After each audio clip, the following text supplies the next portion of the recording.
पश्चिम बंगाल की राजधानी कोलकाता के आरजीकर मेडिकल कॉलेज के अंदर ट्रेनी डॉक्टर की रेप के बाद जो हत्या हो जाती है, तो यह मामला पूरे देश भर में चर्चित हो जाता है। हर कोई इस विषय के बारे में जानने की कोशिश में है कि आखिरकार उस रात हुआ क्या था और कितने लोग इसमें शामिल थे। हालांकि सीबीआई की एक रिपोर्ट सामने आती है तो पता चलता है कि एक व्यक्ति है जिसका नाम संजय रॉय होता है, वो ही इस घटनाक्रम में शामिल होता है। साथ ही जो मेडिकल कॉलेज का प्रिंसिपल होता है जिसका नाम संदीप घोष होता है। लेकिन संदीप घोष के बारे में एक बात जब पता चलती है तो और ज़्यादा हैरानी होती है। दरअसल आरजीकर मेडिकल कॉलेज के पूर्व उपाध्यक्ष अली ने जब मीडिया को इंटरव्यू दिया तो इंटरव्यू में बताया कि ये जो संदीप घोष होते हैं ये बॉडियों की तस्करी करते हैं, यानी कि लाशों की तस्करी भी करते हैं। साथ ही इन्होंने जब ज्वाइन किया था इसी कॉलेज के अंदर जनवरी 2021 को इसने ज्वाइन किया था कि हर मामले में 20% कमीशन चाहते हैं और कम से कम इस पर ईडी की जांच होनी चाहिए और इस पड़ताल करनी चाहिए कि आखिरकार इन्होंने कितनी गड़बड़ियां यहाँ पर की हैं। अब जैसे क्या संदीप घोष हो या फिर संजय रॉय हो, इनकी फोटोग्राफी के टेस्ट होने हैं और इनसे पता करने की कोशिश की जाएगी कि आखिरकार इन्होंने जो अपने बयान दिए हैं इनमें कितना सच है और कितना झूठ है। आज की इस कहानी के माध्यम से हम यही जानने और समझने की कोशिश करेंगे कि आखिरकार अब तक जो मामला हुआ है उसमें कई ऐसे चौंकाने वाले तथ्य सामने आए हैं जिसको सुनकर शायद आप लोग भी हैरान रह जाएंगे। नमस्कार, मैं शन्नु कुमारी। आज की जो सच्ची घटना मैं आपको सुनाने जा रही हूँ, ये सच्ची घटना है पश्चिम बंगाल की राजधानी कोलकाता के आरजीकर मेडिकल कॉलेज की। दरअसल 9 अगस्त 2024 की सुबह जब 8 बजे के आसपास का वक्त था, तब पीजीटी को ये पता चल जाता है कि तीसरी मंजिल पर इसी कॉलेज का जो सेमिनार हॉल है वहाँ पर एक महिला डॉक्टर है जो ट्रेनी डॉक्टर है, उसकी लाश पड़ी हुई है। अब इस बात की सबसे पहले सूचना दी जाती है जो एचओडी होते हैं अरुण, साथ ही जो प्रिंसिपल होते हैं संदीप घोष, इनको सूचना दी जाती है और सूचना देने के बाद अब यहाँ से प्रिंसिपल का रोल शुरू हो जाता है। प्रिंसिपल ने अपने वाइस प्रिंसिपल जो होते हैं उनको जानकारी देते हैं कि जितनी जल्दी हो सके तुम सेमिनार हॉल में पहुँचो। साथ ही 4 और डॉक्टरों को यहाँ पर सूचना दी जाती है। इन 4 डॉक्टरों में बताया जाता है कि मेडिकल कॉलेज के ही एक प्रोफेसर ने ये एक जानकारी दी है। उस जानकारी के आधार पर हम आपको बता रहे हैं कि सेमिनार हॉल में 4 खास व्यक्ति जाते हैं संदीप घोष के, जो उस वक्त के प्रिंसिपल हुआ करते थे। एक का नाम होता है सुमित कुमार, साथ ही दूसरे होते हैं तपोदे विश्वास और डॉक्टर सुशांता कुमार राय और डॉक्टर अभिगडे। अगर हम 2 शुरू वालों की बात करें, इसमें सुमित और तपोदे की बात करें, तो ये जो इन व्यक्तियों को जो जिम्मेदारी दी गई थी कि आपको ये जो घटनाक्रम हुआ है इसमें मीडिया, इसमें डॉक्टर, इसमें स्टूडेंट, इन सबको ये बताना है कि जो ट्रेनी डॉक्टर हैं इन्होंने अपनी जीवन लीला को समाप्त कर लिया है। कुछ इसी तरह से मीडिया को आपको मैनेज करना है, डॉक्टर को भी और जो ट्रेनी डॉक्टर होते हैं इनको भी आपको ही मैनेज करना है। और बाद के जो 2 डॉक्टर होते हैं, एक का सुशांत नाम होता है, दूसरा का अभिगडे होता है, इनको जिम्मेदारी दी गई थी कि ऐसा ना हो कि डॉक्टर लोग इसमें धरना प्रदर्शन करें, बवाल करें, और बवाल को तुम्हें किस तरह से शांत करना है, क्योंकि ये जो दोनों व्यक्ति होते हैं ये बहुत ही प्रभावशाली व्यक्ति होते हैं, ऐसा बताया जाता है, लेकिन ऐसा होता नहीं है। और शुरुआत में जब घर वालों को या परिवार वालों को इसकी सूचना दी जाती है तो उसमें यही बताया जाता है कि आपकी बेटी ने अपनी जीवन लीला को समाप्त कर लिया है। पहले बीमारी का, फिर जीवन लीला समाप्त करने का, और तीसरी जब घर वालों को बेचैनी बढ़ जाती है तब उन्हें लगातार बार बार एक ही सवाल कर रहे थे। जब घर वाले मौके पर पहुंचते हैं, माता और पिता, वह आने के बाद अपनी बेटी को अर्धनग्न अवस्था में देखते हैं। जिस तरह से उनकी रेप के बाद हत्या की जाती है तो ये मामला पूरे टेलीविज़न पर, सोशल मीडिया पर, अखबारों में ये सुर्खियाँ बटोरने लगता है और धीरे धीरे पूरे देश भर में ये मामला एकदम फैल जाता है। दरअसल अब पुलिस को जांच दी जाती है, पुलिस के साथ साथ एसआईटी का गठन कर दिया जाता है। अब एसआईटी ने जो इस मामले की जांच पड़ताल करना शुरू किया तो सबसे पहले सीसीटीवी कैमरे खंगाले गए और ये देखा गया कि इस जगह से कौन आया है, कौन गया है।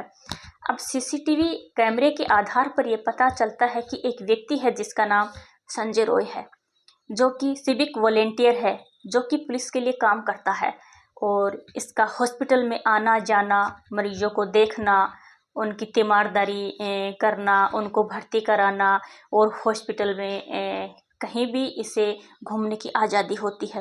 दरअसल यह सबसे ज़्यादा यानी कि 40 मिनट के करीब यह सेमिनार हॉल के अंदर रहता है।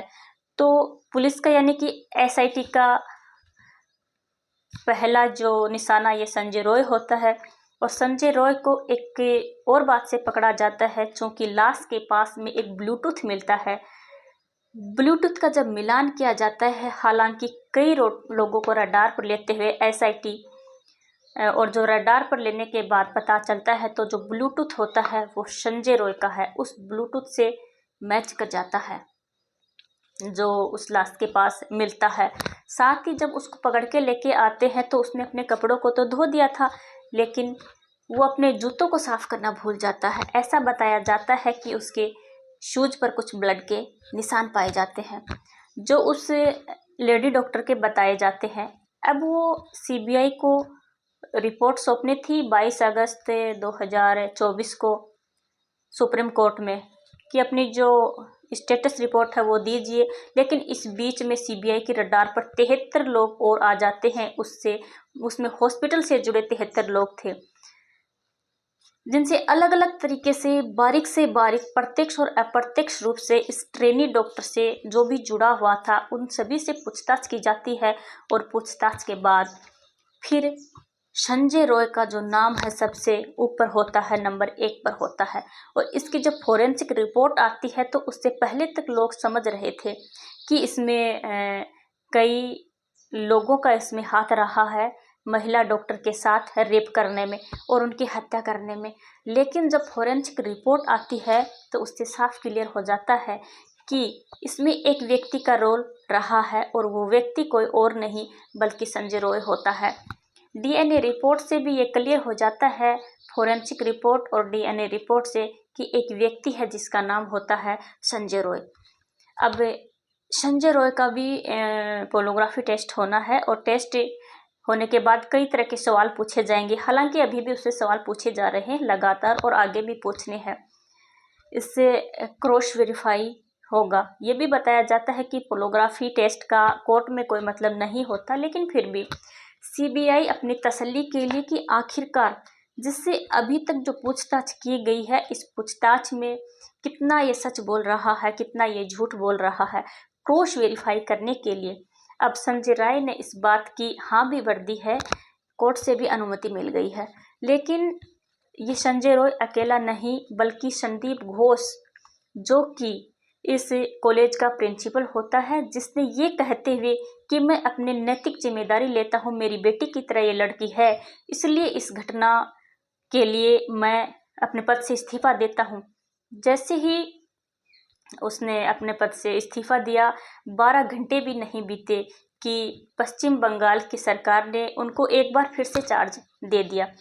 लेकिन जब एसआईटी मामले की जांच कर रही थी तो कहीं ना कहीं इसके संदीप घोष के प्रति एक संशय था। इस मामले को कहीं न कहीं उनकी मर्जी या के अनुसार सबूत मिटाने वाली बात सामने आई थी। ये बात 22 अगस्त 2024 को सुप्रीम कोर्ट में जब सीबीआई अपनी रिपोर्ट सौंपती है तो उसकी लापरवाही सामने आती है। जस्टिस को ये भी कहना पड़ जाता है कि अपने 30 साल के करियर में हमने इस तरह की बात नहीं देखी, इस तरह का पुलिस कंट्रोल नहीं देखा जिस तरह से पुलिस ने ये काम किया है। अब संदीप घोष का जो इसमें रोल पाया जाता है उसमें एफआईआर लेट दर्ज कराना पाया जाता है, क्राइम सीन को खुलेआम से छोड़ दिया जाता है। ये बताया जाता है कि 15 डॉक्टर उस क्राइम सीन के इर्द गिर्द घूमे थे उनके जो फिंगरप्रिंट है वो भी पहुंच जाते हैं। उन्होंने कई चीज़ों को छुआ भी था, इसलिए जो क्राइम सीन था वह पूरी तरह से गड़बड़ा जाता है। कहीं ना कहीं इसमें ऐसा लग रहा है जैसे संदीप घोष का पूरी तरह से रोल रहा है कि इस चीज़ को पूरी तरह से मतलब बेकार करना है। एफआईआर इसलिए शायद लेट कराई गई थी।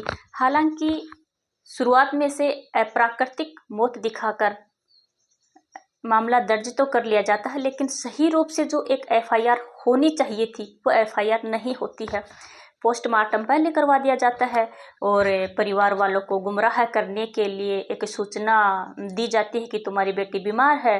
फिर उसमें बताया जाता है कि तुम्हारी बेटी ने अपनी जीवन लीला को समाप्त कर लिया है। साथ ही आनन फानन में इसका जो शव होता है, डॉक्टर का शव, उसका अंतिम संस्कार कर दिया जाता है। यानी कि इतनी जल्दी हो रही थी इस मामले में कि जबकि इससे रिजर्व करना चाहिए था कि सीबीआई को इससे डेड बॉडी से कोई और भी सबूत मिल सकते थे, लेकिन इतनी जल्दी डॉक्टर ने इसमें रोल अदा किया कि बहुत जल्दी से जल्दी घर वालों को ये डेड बॉडी सुपुर्द कर दी और सुपुर्द करने के बाद कहा कि इसका अंतिम संस्कार कर दो। और उसमें डॉक्टर का ही रोल, यानी कि डॉक्टर संदीप घोष जो कि प्रिंसिपल रहा है आरजीकर मेडिकल कॉलेज का, और कानून की तो इन्होंने बिल्कुल धज्जियां उड़ा दी थी, इसलिए इन्हें भी रडार पर लिया गया है। हालांकि अब बताया जाता है कि 88 घंटे से ज़्यादा पूछताछ की गई है और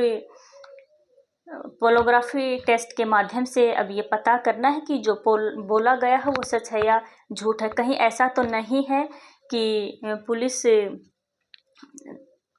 सीबीआई से सवाल जवाब कर रही है, उसको लेकर के यकीन नहीं हो रहा है। जब अख्तर अली पूर्व उपाध्यक्ष जो आरजीकर मेडिकल कॉलेज के हैं वो बताते हैं कि इनका किसी भी मामला, जैसे मेडिकल कॉलेज में बड़े बड़े काम होते हैं उनमें कुछ प्रतिशत का इनका कमीशन होता है, डेड बॉडियों की तस्करी का भी इन पर आरोप रहता है। ये हद तो तब हो जाती है जिस व्यक्ति पर संजय रॉय पर मुख्य आरोपी जिसमें शामिल होता है, जिसमें ट्रेनी डॉक्टर की रेप के बाद हत्या की है, उसे अपना बॉडीगार्ड अंगरक्षक बनाकर कॉलेज के अंदर इस तरह से घुमा करते थे।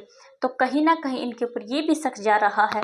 दो बातें बताई जाती हैं। पहला तो ये कि कॉलेज की अपनी शाख बचाने के लिए, खुद की भी शाख बचाने के लिए, और दूसरा जब शक इन पर बताया जा रहा है, इन्होंने जितना रायता फैलाया था उसमें है कि संजय रॉय से जो इसकी नज़दीकियां थी, शायद संजय रॉय को भी इसको बचाना था।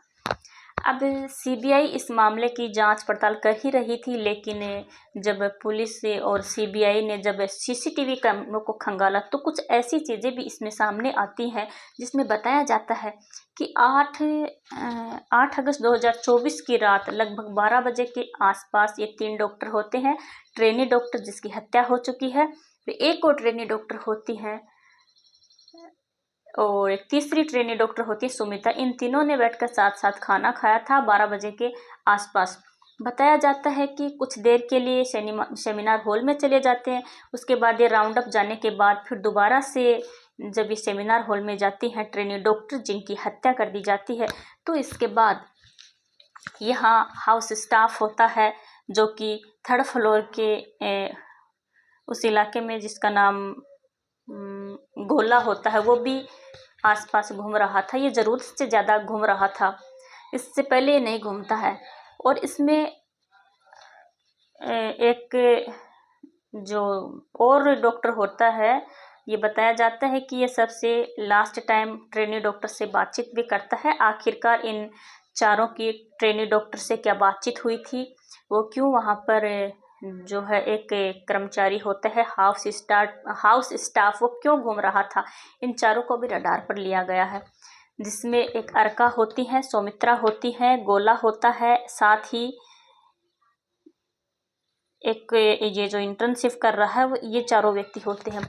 अभी तक इसमें 6 लोगों के नाम सामने आते हैं जिनके फोटोग्राफी टेस्ट होने हैं। नंबर 1 संजय रॉय, दूसरा संदीप घोष जो कि प्रिंसिपल होता है, तीसरा वो ट्रेनी डॉक्टर होती है अर्का और सुमित्रा जिन्होंने साथ खाना खाया था, एक वो व्यक्ति होता है हाउस स्टाफ जिसने उस सेमिनार के इर्द गिर्द घूम रहा था। इंटर्नशिप करने वाला वह डॉक्टर, जिसने जो महिला डॉक्टर या ट्रेनी डॉक्टर होती है उसकी हत्या हो जाती है, उससे शायद उनकी अंतिम बार बातचीत हुई है। फोटोग्राफी टेस्ट के माध्यम से उनसे भी ये जानने की कोशिश की जाएगी कि आखिरकार इनकी क्या बातचीत हुई थी। इसमें ये भी समझने की कोशिश की जाएगी कि जब ट्रेनी डॉक्टर के साथ खाना खाया जा रहा था तो उस वक्त उनका मिजाज कैसा था।